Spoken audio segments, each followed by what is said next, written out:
75 years ago, the most bloody and brutal war in the history of the world came to an end. The deadliest military conflict in history began with the rise to power of Adolf Hitler and his Nazi party in 1933, which turned democratic Germany into a totalitarian country. Obsessed with Hitler's concept of a master Aryan race, the Nazis used the racially biased eugenics movement to justify the murdering of millions of Jews, Slavs, and other minority groups to make room for the German nation. A veil of evil descended upon Europe.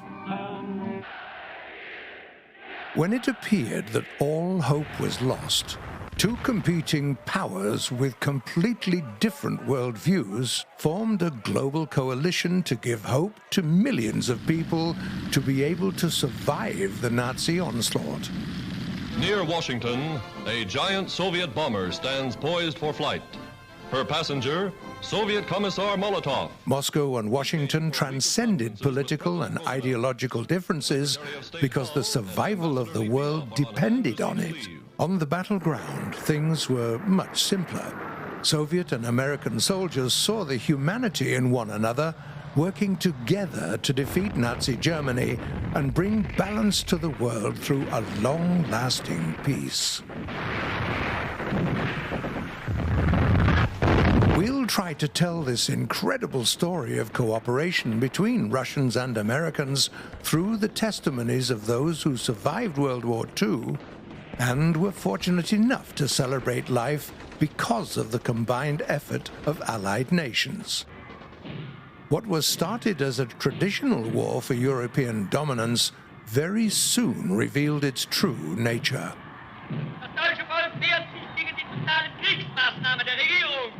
War of annihilation.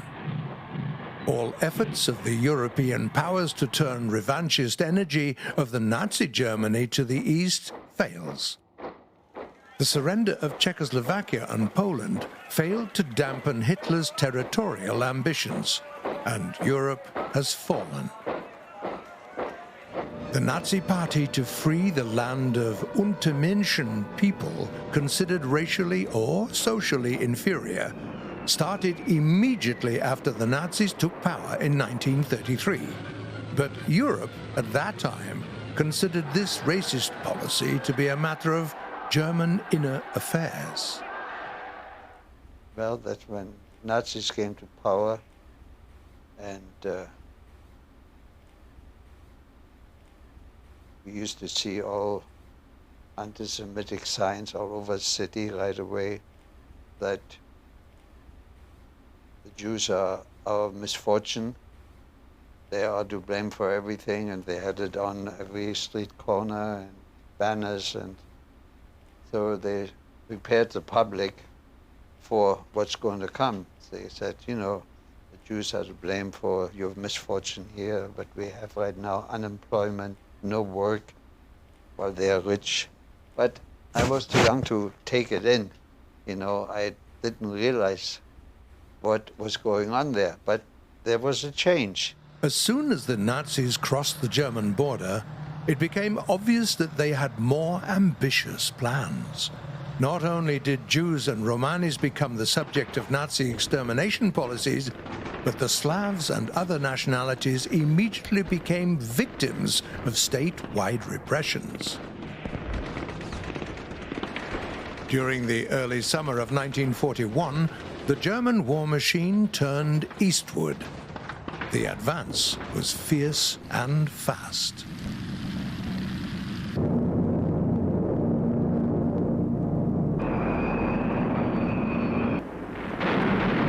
But from the very beginning of Operation Barbarossa, the Nazis met strong opposition.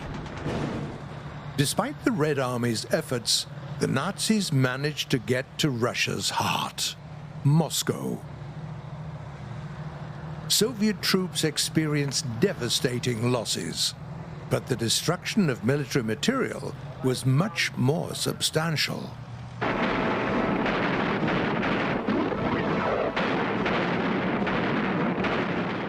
Battle of Moscow was most intense, the Allies came to help. Leaders of the United States and Great Britain decided to provide as much help as possible to the Soviet Union while settling the Atlantic Charter. At the end of August 1941, the first caravan loaded with war materials, named Dervish, arrived at the port of Arkhangelsk. On October 1st, 1941, the Soviet Union was added to the Act to Promote the Defense of the United States, which was established on March 11th, 1941. During the first 6 months, Great Britain provided the much-needed supplies to the Soviets, with American help following shortly thereafter.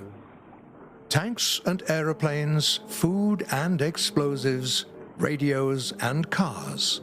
Americans provided these goods, which were in great demand at the Eastern Front. The Soviets expected a larger aid package from the Americans, but on December 7th, 1941, Japan made its surprise attack on the United States at Pearl Harbor. In a single day, 2/3 of the American naval forces stationed in the Pacific were taken out of the game. Within 3 months, Allies lost most of their bases and struggled to keep Japanese forces away from Australia. Without a doubt, the American fight with Japan helped Russia. With Japan now occupied fighting the US, the Soviet High Command could now move its troops and equipment from the country's far east to the west of its country to boost the Moscow counteroffensive operation, the first operation of that scale against German forces. After the defeat of German forces on the approach to Moscow, the year 1942 was marked by combined Allied efforts to stop and revert territorial gains of the Axis powers. From the sky, American and RAF bombers blast the enemy across a 40-mile front, unleashing tons of high explosive on Rommel's surprised and reeling Afrika Korps. El Alamein, Midway, and finally Stalingrad put an end to the Axis advance. During this time, the American and the British aid to Russia grew significantly, and so did the spirit of common purpose. The toll, 18 Japanese ships, cruisers, carriers, and destroyers, crippled like this or sent to the bottom. A blow more than equal to the defeat Japan suffered in the Battle of the Coral Sea. 1943 became the turning point in the battle against the Nazis.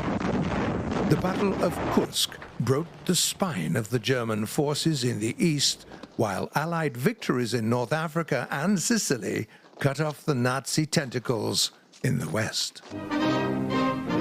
He tells how 3,000 planes and motors, some 4,000 tanks, have been shipped to the Soviet Union over the northern route alone. At the same time, Lend-Lease deliveries poured into the Soviet Union on a much larger scale, playing a vital role in keeping the Allied war machine operating, especially in the months preceding the US entry into the war. There were 3 main delivery routes used to deliver goods to the Soviets: Arctic convoys from Britain to Murmansk and Arkhangelsk, the Persian Corridor by land through Iran, and the Pacific route by sea and air by American forces to the Soviet Far East. In total, during those 4 years, Americans provided millions of tons of equipment needed to sustain the Soviet Union in its struggle against the Nazis. 22,150 airplanes, 12,700 tanks and armored vehicles, 375,833 trucks and cars, 472 million ammunition, 2.1 million tons of oil fuel, including high-octane gasoline for the airplanes. It was less known, but there was a reversed Lend-Lease program where Moscow paid off some of its debt by offering aid to American troops stationed abroad. While ordering explosives and artillery powder from its American ally, the USSR provided formulae and technology used in a famous Katyusha multiple rocket launcher to the United States, which helped the Soviets' war ally spearhead the development and production of American rockets, later widely used by the US Navy and Air Force. The Axis war effort may have failed, but this did not halt their policies of racial hatred. Cornered by the Allied advances on all fronts, the Nazis became more ruthless, embarking on an inhumane state program of brutal extermination called the Final Solution. We either came over a small crest or out of a wooded area, and there in front of us, like from one horizon to the other, was this barbed wire city.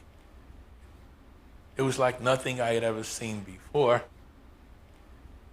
And as we came up to it, I remember seeing one chain link fence, then a distance and another chain link fence.